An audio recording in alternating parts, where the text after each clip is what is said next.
ታላቁ ተጫዋች የዓለም ዋንጫን ሳያሸንፍ እንግዲህ በ233 ጨዋታ 146 ጎሎችን ያስቆጠረለትን የሀገሩን ማሊያ እስከ ወዲያኛው ድረስ አውልቋል።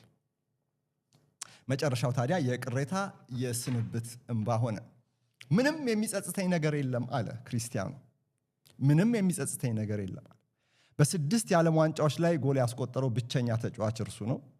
ዓለም ዋንጫ የዓለም ሻምፒዮንነት የሚለው ስያሜ የሚለው ማዕረግ ይጉደለው እንጂ የእግር ኳስ ተጫዋችነት ታሪኩ እንደ ዕንቁ የሚያብረቀርቅ ሆኖ ይታወሳል። ከትናንትና በስቲያ ቅድመ ጨዋታ የመጨረሻው የዓለም ዋንጫ ይሆናል ብሎ ከተናገረ በኋላ ይህ ሞመንት ሲጠበቅ ነበር።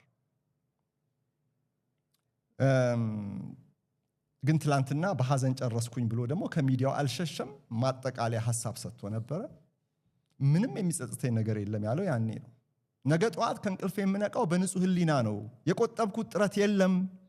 ሁሉን ሰጥቻለሁ። ለፖርቱጋል 3 ዋንጫዎችን አስገኝቻለሁ። ከኔ በፊት ፖርቱጋል ምንም አላሸነፈችም ነበር ብሏል። ትልቁ ዋንጫዬ የ2016 የአውሮፓ ዋንጫ ነው። የአውሮፓ ሀገሮች ዋንጫ ዩሮ 2016 ማለት ነው።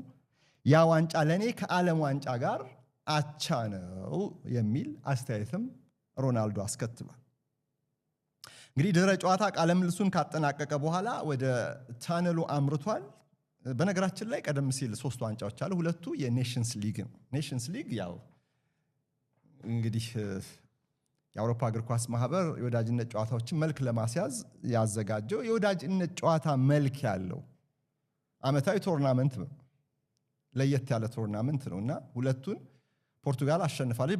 በ2025 ስፔንን 2-2 ከተጠናቀቀ በኋላ ጨዋታው በመለያ ምት ማሸነፏም ይታወቃል። ግን ሮናልዶ እንዳለውም ግን በብሔራዊ ቡድን ታሪኩ ትልቁ ውጤት ያለ ጥርጥር የ2016ቱ የአውሮፓ ሻምፒዮንነቱ። ያንን ቃለ ምልልስ ሰጥቶ በቀስታ እየተራመደ ብቻውን ወደ መልበሻ ቤቱ አመራ። ዓለም በእይታው ሸኘው።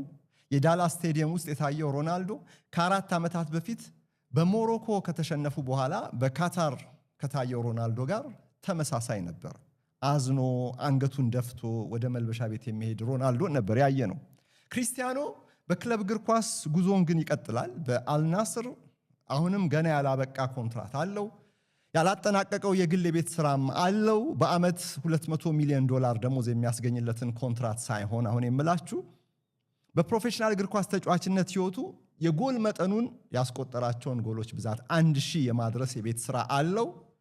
ባለፈው ሳምንት ፖርቱጋል ክሮኤሽያን 2-1 ስታሸንፍ 1 ጎል በመጨመሩ ምክንያት አሁን ለ1000 ፕሮፌሽናል ጎሎች በክለብና በብሔራዊ ቡድን የሚቀሩት 24 ጎሎች ብቻ ናቸው። ይሄንን ሳያሳካ ከተጫዋችነት ዓለም እንደማይሰናበት ሁላችንም እናምናለን። 24 ጨዋታ ደግሞ በአንድ ሲዝን ሊጠናቀቅ የሚችል ስለሆነ አሁን በአልናስር የቀረውን 1 ሲዝን ለዚህ ዓላማ ማሳኪያ ሊያውለው ይችላል።